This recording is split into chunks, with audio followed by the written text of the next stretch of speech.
Angelina Patricia Pinkan Sondah ingin bertemu Ketua Majelis Tinggi Partai Demokrat Susilo Bambang Yudhoyono, SBY. Angelina Sondah menyampaikan hal itu saat menjadi tamu di acara talkshow Rosi yang ditayangkan Kompas TV, Kamis, tanggal 31 Maret tahun 2022. Awalnya Angi, sapaan akrab Angelina Sondah, ditanya oleh host Rosiana Silalahi, apakah dirinya tidak ingin menjalin kontak dengan seniornya di Partai Demokrat setelah keluar dari penjara usai menjalani hukuman selama 10 tahun? Perlu, karena saya ingin berterima kasih, jawab Angi. Mantan Putri Indonesia 2001 itu kemudian ditanya lagi apakah senior di Partai Demokrat yang ingin ditemuinya adalah SBY. Menjawab pertanyaan itu, Angi mengiyakannya. Boleh kalau beliau berkenan, kan saya bukan siapa-siapa, katanya. Angi membeberkan alasan mengapa ia ingin bertemu SBY. Wanita yang pernah menjadi anggota DPR periode 2004 hingga tertangkap KPK pada 2012 itu, mengaku ingin meminta maaf sekaligus berterima kasih secara langsung kepada SBY. Saya ingin minta maaf, berterima kasih, karena saya mungkin sudah menjadi kader yang mencoreng partai. Dan saya ingin berterima kasih karena kejadian ini saya sudah belajar banyak, tuturnya. Angi mengakui di awal kejadian, yakni saat ia ditangkap oleh KPK hingga akhirnya dipenjara selama 10 tahun karena terlibat suap dan tindak pidana pencucian uang korupsi proyek Wisma Atlet di Palembang, ia tidak bisa menerimanya. Tapi sekarang saya ikhlaskan, dan saya berdoa semoga Pak SBY sekeluarga juga sehat, ucapnya.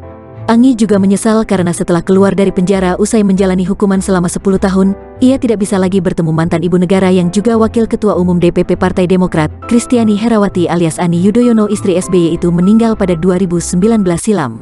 Saya masih belum bisa bertemu almarhum Bu Ani. Saya mengirimkan Al-Fatihah buat beliau. Semoga diterima di sisi Allah SWT dan mendapat ketenangan. Diampuni segala dosanya, beber Angi dengan air mata bercucuran. Terkait kasus yang menjeratnya, Angi mengakui punya nama-nama orang yang menjerumuskannya ke dalam kasus suap proyek pembangunan Wisma Atlet di Palembang.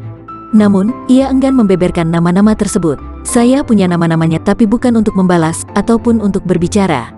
Saya hanya ingin meyakinkan diri saya sesungguhnya semesta bekerja. Ketika saya merasa tidak berdaya, ternyata Allah, semesta, dan alamnya tidak diam, ucap Angi. Angi mengatakan catatan nama-nama itu hanya untuk dirinya saja. Untuk memberikan keyakinan pada diri saya bahwa Angi, walaupun kamu enggak punya suami, kamu ditinggal meninggal kakak kamu, dan kamu sekarang harus mengurus anak dan orang tua kamu, alam tidak akan meninggalkan kamu. Apalagi Allah, beber Angi. Angelina Sondah terjerat kasus korupsi pembangunan Wisma Atlet SEA Games 2011 di Jakabaring, Palembang, Sumatera Selatan. Pada persidangan tingkat pertama, ia dihukum 4,5 tahun penjara oleh Pengadilan Tipikor Jakarta. Angelina kemudian mengajukan banding, tetapi ditolak. Hukumannya tetap sama. Lalu pada tingkat kasasi, hukumannya diperberat. Majelis kasasi yang dipimpin Artijo Alkostar, almarhum, menghukum Angelina dengan hukuman 12 tahun penjara.